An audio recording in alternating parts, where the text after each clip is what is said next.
오늘의 나를 만든 건 어린 시절부터 몸에 밴 내면의 패턴이다. 왜 어떤 일은 거듭 나타나고 반복될까? 톨스토이는 행복한 가정은 모두 고만고만하지만 불행한 가정은 다 저마다의 이유로 불행하다 라고 말했다. 세상엔 다양한 종류의 불행이 있는데 부모가 불행하니 나도 불행하다는 것이 그중 하나다. 쿼실레이가 바로 그런 여성이었다. 그녀는 나의 생명 소프트웨어 업그레이드 수업의 수강생으로 첫째 날 새까맣고 빛나는 머리에 안경을 쓰고 하얀 티셔츠를 입고 나타났다. 그녀를 보고 나는 똑똑하고 유능한 여성이라는 느낌을 받았다. 그날 그녀는 적극적으로 내게 상담받고 싶어 했다. 내 앞에 앉은 그녀의 두 눈은 충혈되어 있었다. 상담받기를 원했던 적극적인 행동 이면에 묵직한 피로가 숨겨져 있었다. 무슨 상담을 원하느냐고 물었더니 삶이 너무 피곤합니다. 직장을 여러 번 옮겼는데 업무량이 항상 많습니다. 그리고 상사는 저에게 항상 많은 일을 맡깁니다.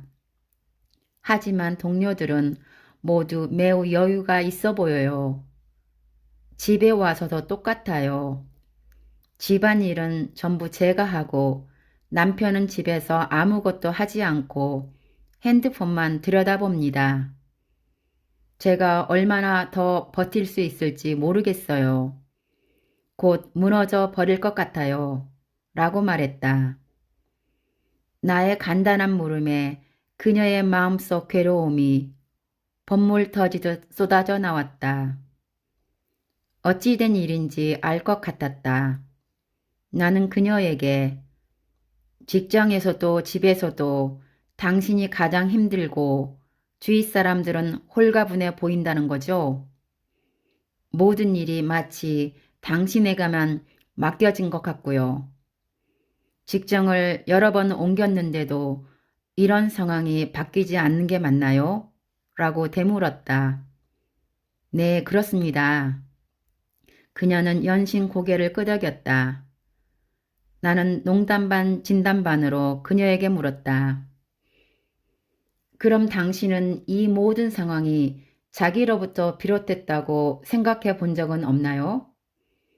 아마 남편을 바꿔도 상황은 마찬가지일 수 있어요. 그런 생각은 안 해봤는데 제 성격과 관련이 있는 것 같긴 해요.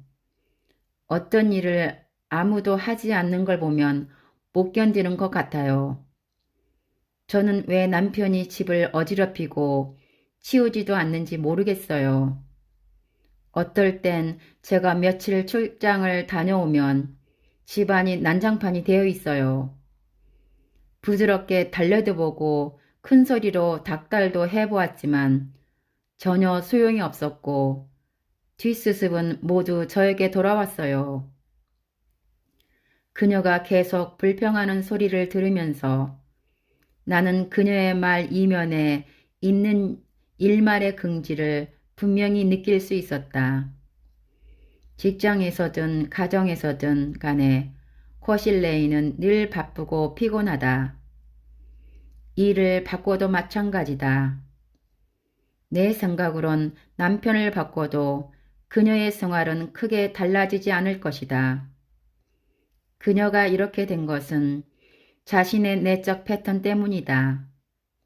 패턴이란 우리 삶에 끊임없이 반복되는 그 사람의 고유한 행동이나 생각, 정서적 반응 등을 포괄하여 이르는 말이다.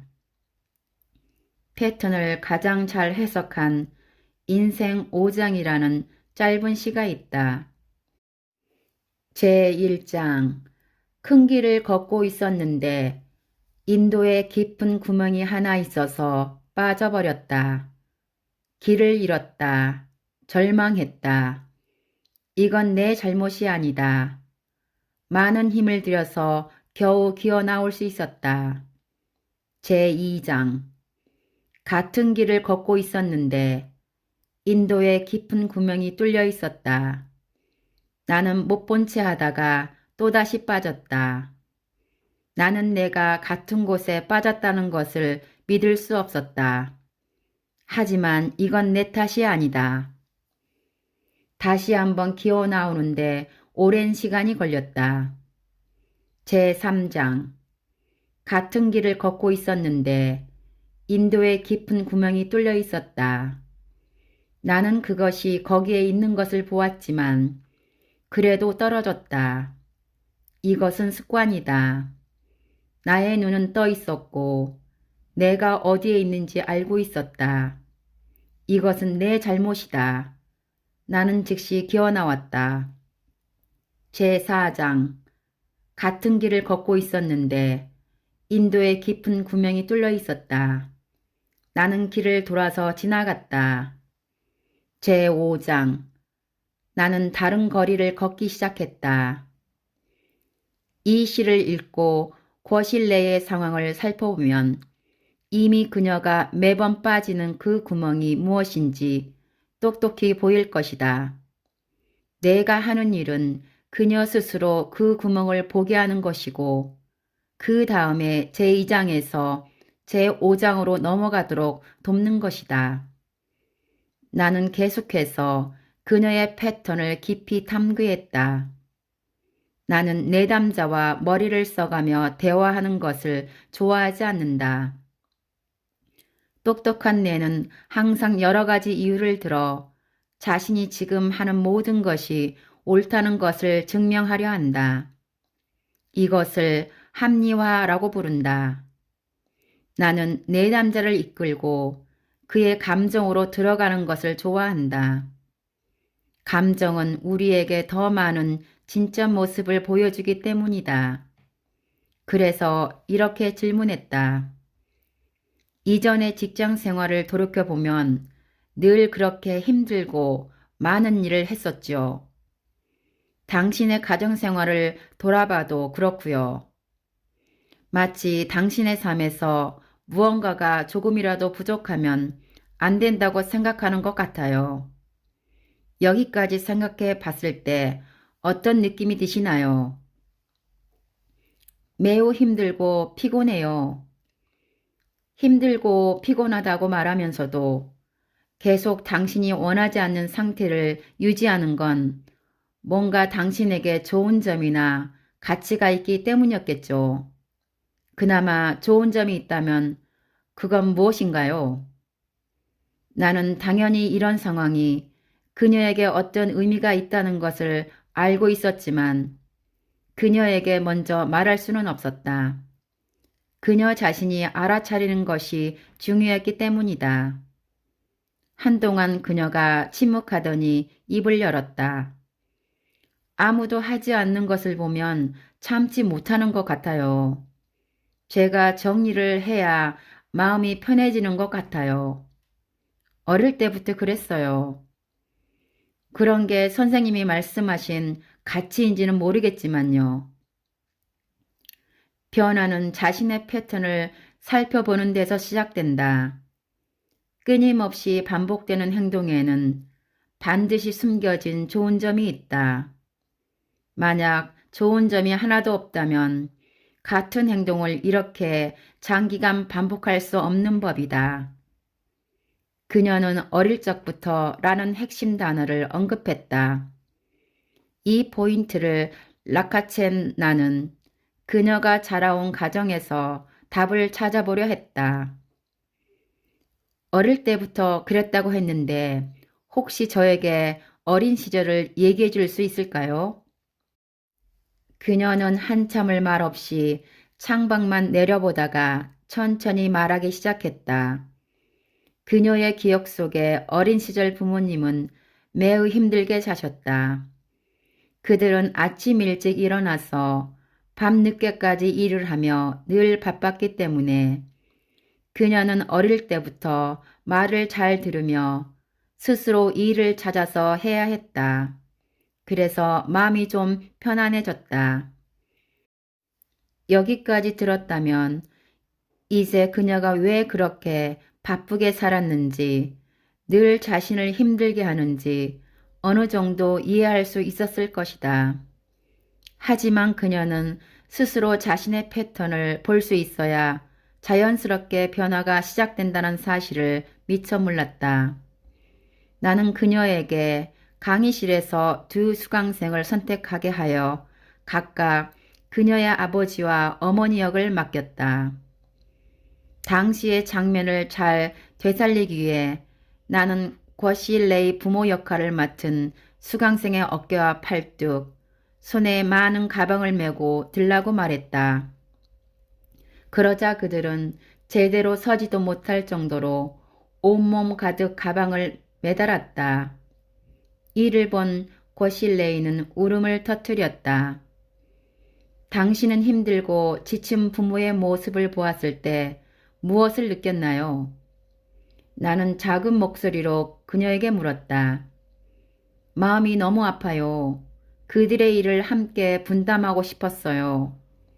그녀는 울면서 엄마에게 걸린 가방을 나눠 가지려 했다. 안 돼요. 그들은 그들 세대의 운명이 있어요. 당신은 그들을 대신해서 무거운 짐을 질 수 없어요. 나는 그녀의 행동을 제지하고 그녀에게 다시 물었다. 그들이 힘들어하는 걸 보니 불안하지 않나요? 네, 견디기 힘드네요. 그녀가 훌쩍이며 말했다. 이어 나는 수강생들에게 도움을 청해 아까처럼 거실내의 온몸에 더 이상 걸 곳이 없을 때까지 가방을 걸어달라고 했다.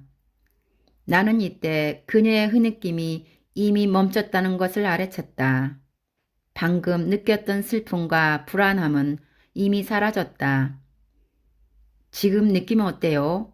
힘들지 않나요? 라고 물었다. 힘들어요. 하지만 마음이 한결 편해졌어요. 그녀의 말은 모든 수강생들을 놀라게 했지만 나는 이상하다는 생각이 들지 않았다.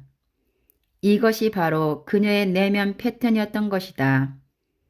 그녀는 이제야 비로소 자신의 패턴을 깨닫게 되었다.